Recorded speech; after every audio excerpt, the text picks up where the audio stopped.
NBM, Mourn. He eulogizes African hero Tutu. Archbishop Desmond Impilo Tutu, waked by recently na giant of African history and international solidarity.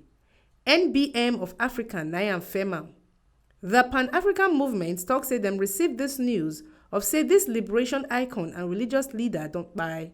Late South African theologian and still renowned anti-apartheid and human rights activist for world stage.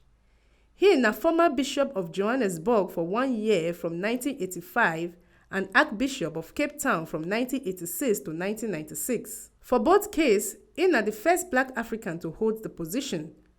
Spokesperson of NBM, Oluwatosin Deson, talk said the world will miss the teachings of the late bishop.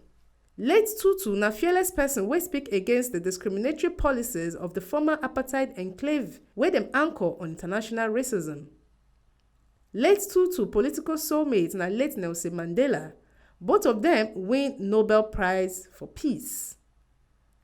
The world no go quick forget when him appear before the Truth and Reconciliation Commission set up by President Mandela. From Benin, Osarugwe Monday for TMC News.